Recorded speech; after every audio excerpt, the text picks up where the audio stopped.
Since kumpleto na tayong tatlong magkakaibigan, maglalaro tayo ng Spin the Battle. At kung sino yung matutukan, yun yung tatanungin ng truth or dare.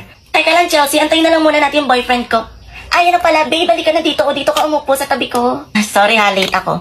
Mariel, di ba si Gab yan? Yan yung boyfriend mo? Ex yan ni Lyra. For almost 8 years. Alam ko. Saka okay lang naman sa'yo, di ba, Lyra? Best. Oo naman. Walang problema. Okay lang sa akin. Okay. Wala naman palang problema, di ba? So, mag-start na tayo. Alam mo naman yung Spin the Battle, di ba, Gab? So, paikutin ko na to.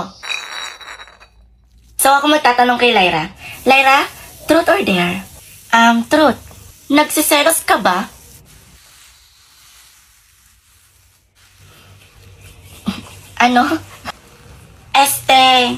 Bestie pa naman tayo, di ba? Oo naman. Ano ka ba? Okay. Paikutin ko na to. Okay, ako ulit magtatanong kay Lyra. Truth or dare? Truth. Anong pakiramdam na nasa akin na yung boyfriend mo na dapat sa akin naman talaga? Mariel. Ha? Mariel? Anong sinasabi mo? Sinong naging favorite mo sa amin ni Chelsea? Yun yung tanong ko.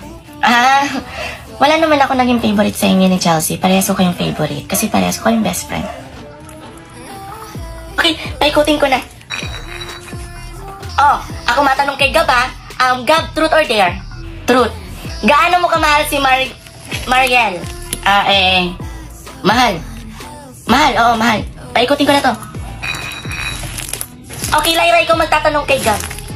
Gab, pwede bang truth na lang? Minahal mo ba talaga ako? Oo naman, sobra. Oo, minahal. Okay, paikutin ko na. Ako ulit ang magtatanong sa'yo, Gab. Talaga bang sasayangin mo yung 8 years? Hindi ba talaga sa'yo importante lahat ng mga pinagsamahan natin? At ipagpapalit mo sa panandaliang sa'yo lang?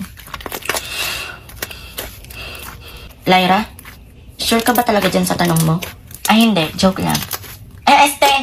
Hindi, kalimutan na natin yan. Spin ko na uli. Ako naman ang magtatanong sa'yo, Mariel. Anong lasa nung pinagsawaan ko na? Sinuka ko na? Kinain mo pa? Anong sinabi mo? Okay, tapusin na lang natin tong laro na to. Magpalit na lang tayo ng laro. Siguro, tombang preso?